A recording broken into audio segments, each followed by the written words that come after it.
अस्सलामु अलैकुम वरहमतुल्लाहि वबरकातुहू। दोस्तों, आज हम सऊदी अरब की कुछ बड़ी और अहम खबरें जो आ रही हैं वो आप तमाम दोस्तों के साथ शेयर करने वाले हैं। जो सऊदी अरब में रहने वाले अजनबी लोग हैं उन तमाम लोगों के लिए काफ़ी ज़्यादा बड़ी और इंपॉर्टेंट होने वाली है। तो अगर आप सऊदी अरब में रहते हैं, सऊदी अरब के हालात व वाक़यात से बाखबर रहना चाहते हैं तो इस वीडियो को आप शुरू से लेकर आखिर तक जरूर देखें। चलिए दोस्तों, भी बढ़ते हैं अपडेट की तरफ।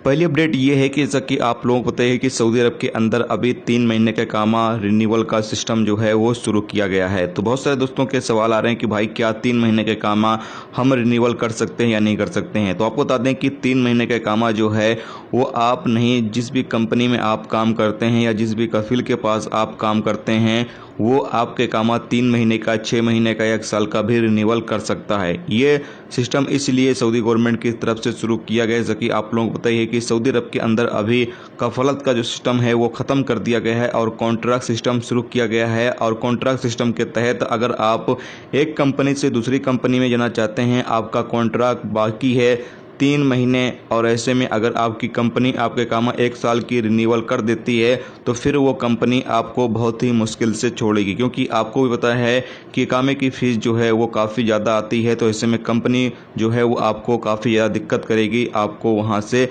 छोड़ने के लिए। तो ऐसे में आप अगर उस कंपनी को छोड़ना चाहते हैं, उस कफील को छोड़ना चाहते हैं, तो आप उनको बोल सकते हैं कि ये कॉन्ट्रैक्ट ख़त्म हो जाने के बाद हम आपके साथ काम नहीं करना चाहते हैं, हम जाना चाहते हैं, तो आप हमारा इकामा जो है वो 3 महीने का ही रिन्यूअल करें या 6 महीने का ही रिन्यूअल करें। तो ऐसे में आप उस कंपनी को जो है वो छोड़कर किसी और कंपनी में जा सकते हो। तो ये इसीलिए लागू किया गया है कि 3 महीने का इकामा जो है वो बंदा अपना रिन्यूअल कर ले, ताकि उसको एक कंपनी से दूसरी कंपनी में जाने में आसानी रहे और कंपनी या कफील को भी ज़्यादा दिक्कत का सामना न करना पड़े उनको इकामे को लेकर। इसीलिए यह सिस्टम जो है वो शुरू किया गया है। अगली अपडेट ये है कि सऊदी अरब की रियाद पुलिस ने 4 भारतीय नागरिकों को गिरफ्तार किया है। इस बात की जानकारी लोकल मीडिया ने दी है। रियाद पुलिस ने बताया है कि ये तमाम लोग शराब का कारोबार कर रहे थे। इनके पास से मौके से 47 बैरल और 131 बोतलें शराब की बरामद की गई हैं।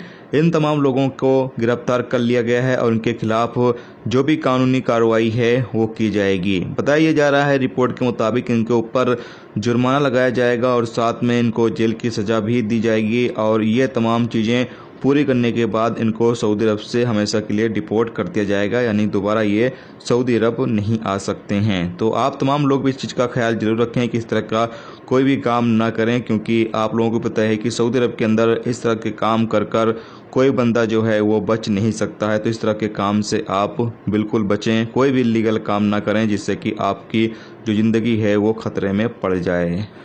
अगली अपडेट ये है कि सऊदी अरब में तैयब म्यूनसिपालिटी ने छापे के दौरान खुलासा किया है कि गैर मुल्की वर्कर सफाई नियमों की खिलाफ वर्जी करते हुए अलग अलग तरह के खाने तैयार करने के बाद खाने को कुछ सऊदी फैमिली के नाम से बेच रहे थे। सबक वेबसाइट के मुताबिक बताया गया है कि सऊदी सरकार ज़रूरतमंद लोगों को खाना पहुंचाने या बेचने के लिए परमिशन दिए हुए है। इसीलिए इन तमाम गैर मुल्की उसका फ़ायदा उठाते हुए ये खुद ही खाना तैयार करके और सऊदियों के नाम से बेच रहे थे। इन तमाम लोगों को छापे के दौरान गिरफ्तार किया गया है। ये तमाम लोग सऊदी अरब में काम करते हैं, यानी वर्कर हैं, और ये तमाम लोग खाना तैयार करते थे और खाने तैयार करने के दौरान ये लोग साफ़ सफाई का भी ख्याल नहीं रखते थे, जिसकी वजह से छापे के दौरान इन तमाम लोगों को गिरफ्तार किया गया है और उनके खिलाफ जो भी कानूनी कार्रवाई है वो की जाएगी और इनके खिलाफ जुर्माना भी लगाया जाएगा।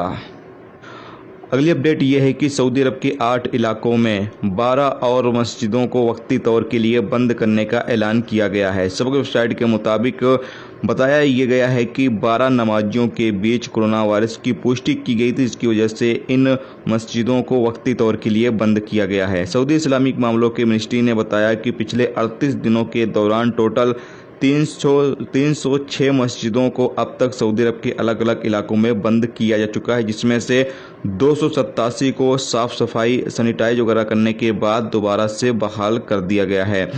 सऊदी इस्लामिक मामलों की यूनिवर्सिटी ने तमाम नमाजियों से अपील की है कि जो रूल्स रेगुलेशंस हैं उसकी पाबंदी करें, और साथ में ये भी कहा गया है कि अगर किसी को कोरोना वायरस का लक्षण लगता है कि उसके अंदर कोरोना वायरस के लक्षण मौजूद हैं, तो ऐसी सूरत में वो मस्जिदों में नमाज अदा करने के लिए ना जाए। बेहतर है कि वो अपने घर पर अपने रूम पर ही नमाज अदा कर ले, इससे दूसरे लोग भी सेफ रहेंगे। अब बात कर लेते हैं, जैसा कि आप तमाम लोगों के बहुत सारे सवाल आ रहे हैं कि भाई फ़्लाइट खुलने के हवाले से कोई अपडेट आई या नहीं आई। तो आपको बता दें कि जिन 20 देशों पर सऊदी सरकार ने पाबंदी लगा रखी है, उन 20 देशों के फ़्लाइट के हवाले से अभी तक सऊदी मीडिया या सऊदी अरब की जो मिनिस्ट्री है उनकी तरफ से कोई भी अपडेट जारी नहीं की गई है।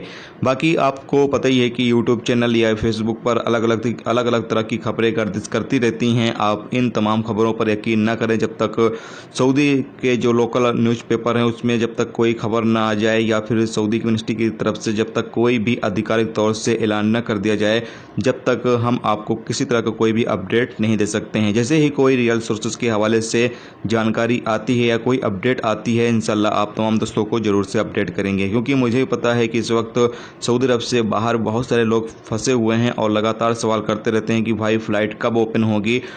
तो मेरे पास कोई अपडेट नहीं आ रही है इस हवाले से, इसलिए मैं आप तमाम दोस्तों को किसी तरह का कोई भी अपडेट नहीं दे पाता हूं। जैसे ही कोई अपडेट आती है तब मैं आप तमाम दोस्तों को कोशिश करूंगा कि अपडेट कर सकूं। फिलहाल जब तक अपडेट नहीं आती है आप तमाम लोग इंतज़ार करें, इंशाल्लाह जल्द ही इस हवाले से कोई ना कोई अपडेट ज़रूर जारी होगी।